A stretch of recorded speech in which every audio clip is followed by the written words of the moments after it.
Imagine losing everything in a single afternoon. Not your money, not your house, everything. Your food, your safety, your entire social world, gone in the time it takes someone to point at you and say one sentence. For almost all of human history, this wasn't just a scary idea. It was a real, constant threat hanging over every single person alive.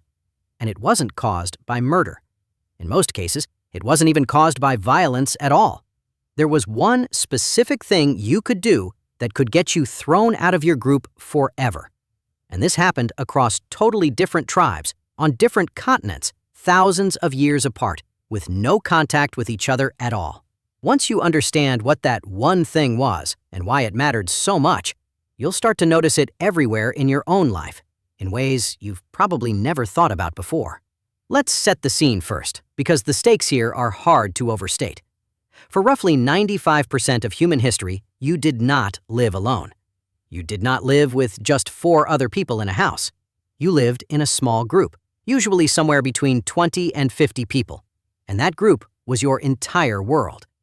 There were no hospitals, no police, no neighboring town you could just move to if things went wrong. Being kicked out of the group didn't mean an awkward inconvenience. In most environments, it meant a slow, almost certain death. No one to help you find food. No one to warn you when danger was near. No one to share fire, shelter, or protection with you. So here's the real question. In a world where being kicked out basically meant dying, what could someone possibly do that was bad enough to deserve that? Researchers who have studied dozens of these small tribal societies, from groups in the Kalahari Desert to indigenous communities across the Americas and Australia, kept finding the exact same pattern. And it's not what most people expect. It wasn't stealing. It wasn't even violence on its own in most of the recorded cases.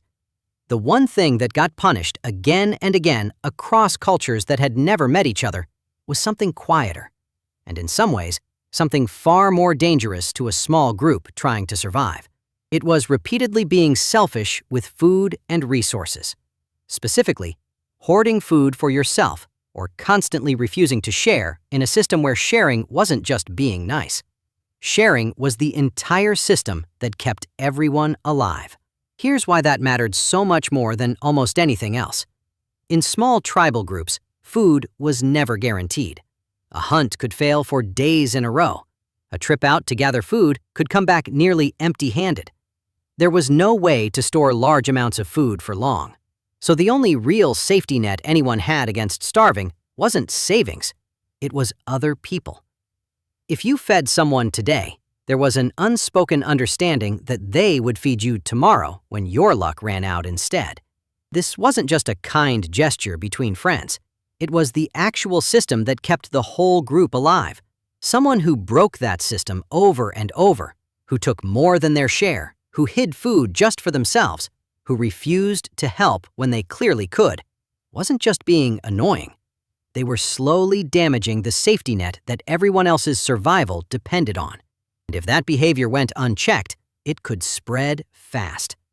If hoarding worked out fine for one person with no punishment at all, why wouldn't other people start doing the same thing?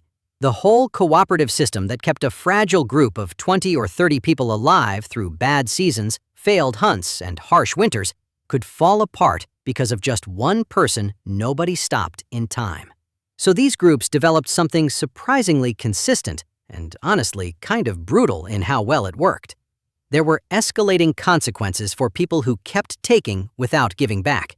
And in the most extreme, repeated cases, it ended in being forced out of the group completely. But here's the part that should genuinely surprise you. Being kicked out was almost always the very last step. It rarely happened suddenly out of nowhere. Researchers found a strikingly consistent pattern across these different groups. First came talking about it. And in a small tribe, talk wasn't just idle chatter. It worked like a warning system, spreading word about who could be trusted and who couldn't. Next came public embarrassment, sometimes with its own specific rituals, designed to be uncomfortable enough to actually change someone's behavior without damaging the group forever. After that came being left out of specific things, not invited on the next hunt, not included in certain gatherings anymore. Only after all of those steps failed, only after someone had been given chance after chance and kept refusing to change, did the group actually force them out for good. This tells us something important. These weren't cruel, trigger-happy societies eager to throw people away. These were groups that had figured out, through thousands of years of trial and error, that working together had to be protected fiercely, because the survival of the entire group depended on it, and that the threat of being kicked out, used carefully and only as a last resort, kept people playing fair. Now, here's where this gets a little uncomfortable, because you didn't start from a blank slate. You inherited this exact system in your own brain. That sudden burst of anger you feel toward a coworker who takes credit for work they didn't actually do, that's not some random modern annoyance. That's an old alarm system, tens of thousands of years old, still fully switched on, just going off in an office instead of around a fire. That uncomfortable feeling of being seen as selfish or as someone who isn't pulling their weight, even in small, everyday situations, same system, still running. Even gossip, something we usually think of as a shallow, modern habit, likely comes directly from this same old system. Gossip is remarkably good at doing exactly what it did back then, keeping track of who can be trusted, spotting people who take without giving, and applying quiet social pressure long before anyone needs to step in and officially punish someone. Even our strong sense of fairness, something that shows up in toddlers before they can even speak in full sentences, seems to come from this same root. Studies on very young children show they get visibly upset when resources are split unfairly, long before any parent ever explicitly teaches them what fair even means. That reaction isn't something they learned.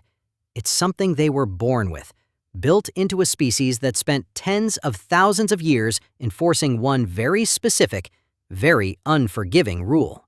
So the next time you feel a sudden flash of anger at a coworker who never contributes but somehow always takes the credit, or a strange, oddly satisfying feeling watching someone finally get called out online for taking credit for someone else's work, you're not imagining that reaction, and you're definitely not overreacting. You're watching an ancient survival system built to protect a fragile group of 30 people from starving, quietly running in the background of a species that no longer lives in small tribes on a planet full of grocery stores and refrigerators, still enforcing a rule that once decided, very literally, who got to live and who got left behind.